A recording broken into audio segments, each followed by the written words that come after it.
নমস্কার, আপনারা দেখছেন ত্রিপুরার খাস খবর। এই মুহূর্তের বিশেষ খবরে আপনাদের স্বাগত। এই মুহূর্তে সবচেয়ে বড় খবর, রাজ্যের মুখ্যমন্ত্রী ডক্টর মানিক সাহা সহ দেশের হাই প্রোফাইল নেতা মন্ত্রীদের নিরাপত্তায় বাড়তি সতর্কতা জারি করল কেন্দ্র।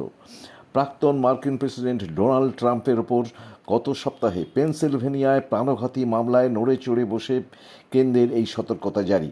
এই নিয়ে দেশের সব রাজ্যকে নির্দেশিকায় বলা হয়েছে, ভিভিআইপিদের নিয়ে ঝুঁকি নেওয়া চলবে না, প্রয়োজনে নিরাপত্তা বাড়াতে হবে, বিশেষত মিছিল, মিটিং এবং সভাগুলোতে। পরের খবরে আসছি। কার্গিল বিজয় দিবসের রজত জয়ন্তী শুরু হয়েছে গতকাল 24শে জুলাই থেকে, চলবে 26শে জুলাই পর্যন্ত।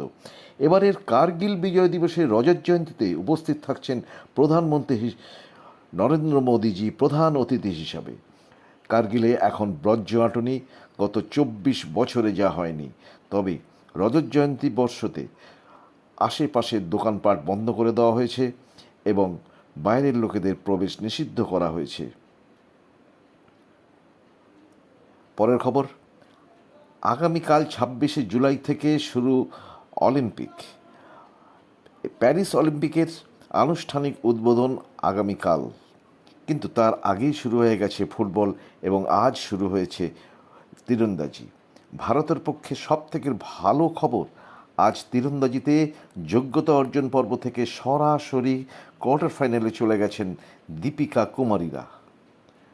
এদিকে বিস্ময় প্রকাশ করেছে মেসি, আর্জেন্টিনা হেরে যাওয়ার কারণে নয়, কারণ এই ম্যাচ ঘিরে হয়েছে নাটক। 90 মিনিটের ম্যাচ গড়িয়েছে 4.5 ঘন্টায়, মাঝখানে বিরতি ছিল 2 ঘন্টারও বেশি সময়।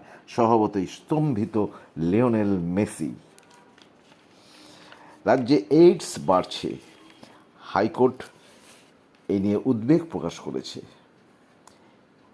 রাজ্য সরকারকে ব্যবস্থা নেওয়ার নির্দেশও দিয়েছে। এইডসে মূলত প্রতি মাসে ছাত্রছাত্রীরাই সবথেকে বেশি আক্রান্ত হচ্ছে। স্বাস্থ্যমহল এ নিয়ে উদ্বিগ্ন শিক্ষামহলও। খবর এই পর্যন্ত, ফিরে আসবো পরের খবর নিয়ে। ততক্ষণ আপনারা সুস্থ থাকুন, ভালো থাকুন এবং এই চ্যানেলে প্রথমবার এলে অবশ্যই সাবস্ক্রাইব করুন।